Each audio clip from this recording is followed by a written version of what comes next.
Bonjour à tous, j'espère que vous allez bien.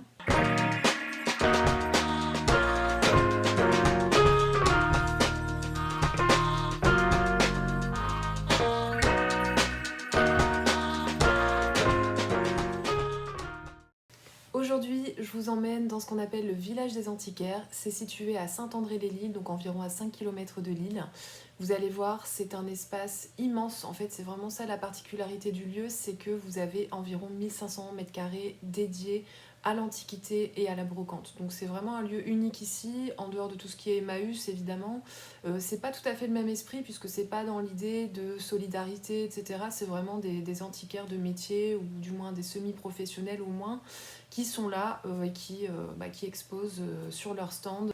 Donc je vous emmène, vous allez voir, il y a vraiment de tout, de toutes les époques, de tous les styles. C'est hyper agréable d'aller se promener là-bas. Je vous montre ça tout de suite en images. À toutes!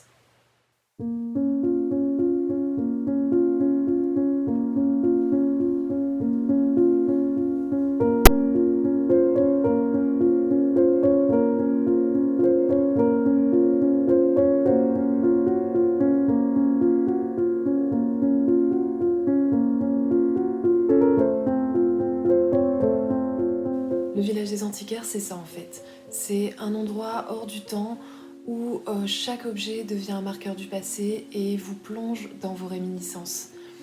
La plupart des stands ont leur thème propre. Certains vont se consacrer à une période précise, d'autres à un type d'objet ou de mobilier, ce qui va créer une succession d'espaces qui ont tous leur identité propre.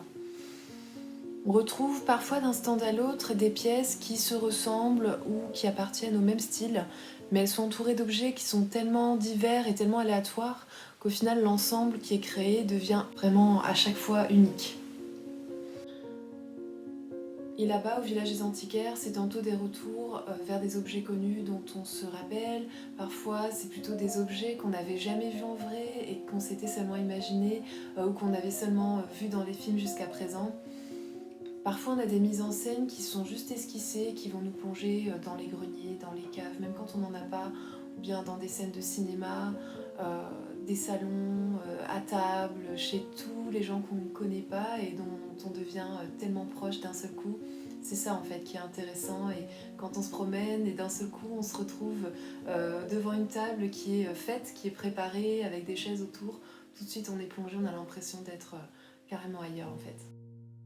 À l'entrée, il y a un hangar qui est ouvert avec des objets qui sont disposés ça et là. Il y a des meubles de style industriel, des tables, des buffets, des chaises 60s avec des jukebox, des lampes qui sont fabriquées avec des matériaux de récupération. Il y a un tableau ancien, des feux de signalisation, un ensemble qui est assez curieux, qui est certainement en devenir. Je ne sais pas exactement dans quel sens les choses ont pris forme.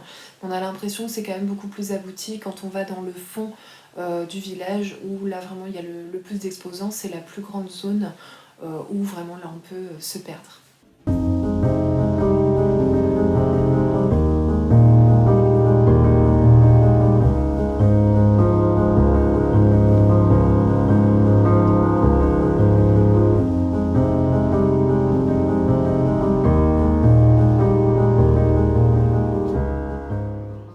Il y a aussi une friperie à l'extérieur entre les espaces quand on ressort au début. Il y a une super jolie boutique avec plein de vêtements à l'intérieur. C'est vraiment des très belles pièces vintage pour certaines, avec des grandes marques, et les prix sont pour moi vraiment abordables par rapport à ce que c'est de la vraie fripe.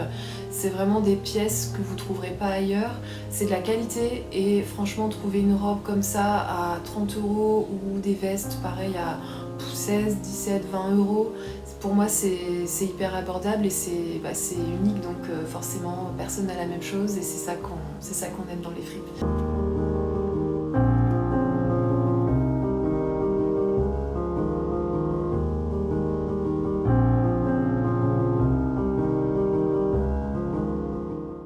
Voilà, du coup, c'est hyper agréable pour aller se promener, si vous avez envie d'aller faire un tour, d'aller faire des belles photos. Sachez qu'en dehors de la période du Covid, ce qui est sympa aussi, c'est que d'habitude, il y a un bar, et du coup, c'est assez tranquille, et ça vous donne un endroit où aller le week-end quand il n'y a pas grand-chose d'autre à faire. Sachez quand même, bon, pour être un petit peu plus nuancé, c'est que bon, personnellement, je vais là-bas juste pour ça en fait, hein. Je vais pas là-bas pour acheter, pour faire des affaires. Je pense que pour tout ce qui est achat, c'est vraiment pour des personnes qui ont un budget et puis qui n'ont pas vraiment envie de se prendre la tête ou j'en sais rien. Peut-être parfois on trouve des pépites, mais enfin moi personnellement ça m'est jamais arrivé. Vous y allez pour vous promener, mais pour tout ce qui est achat, vous allez ailleurs. Enfin, clairement, d'une part, les brocanteurs sont pas toujours hyper sympas, ils sont beaucoup entre eux et ça vraiment tout le monde le déplore. C'est un endroit où vous allez les trouver en train de discuter ensemble dans leur stand, donc parfois c'est même un peu compliqué d'aller voir vraiment ce que contient le stand puisqu'ils sont là en train de discuter entre eux, vraiment posés en train de boire un verre, donc parfois c'est un peu compliqué. Je sais aussi que parfois au niveau des prix, on sait pas trop d'où ça sort, il n'y a pas énormément de cohérence, on se demande un petit peu si c'est pas à la tête du client.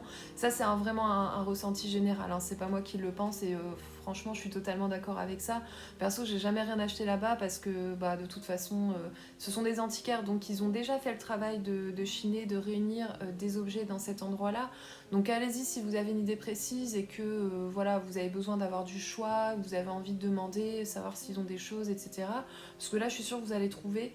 Mais si vous aimez chiner et trouver des pépites, faire des très bonnes affaires, bah, c'est pas là que vous allez les faire clairement, à moins de tomber sur un gros coup de bol.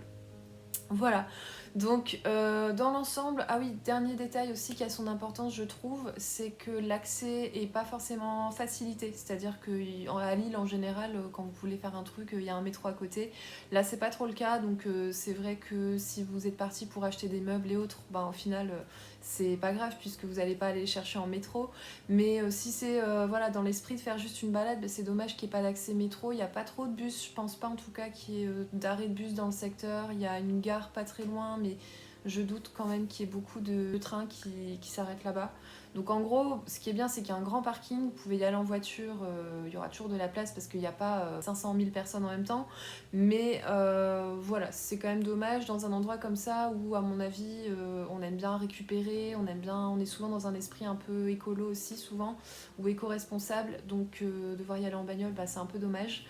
Mais bon, c'est comme ça, à mon avis, ils n'ont pas forcément trouvé d'endroit assez grand à Lille, dans l'île intramuros, pour faire ce genre de choses, et ça paraît plutôt logique. Voilà, j'espère que cette vidéo vous a plu, j'espère que les images vous ont inspiré. Moi en tout cas, je vous souhaite une très belle fin de journée et puis je vous dis à très bientôt pour une nouvelle vidéo. Salut!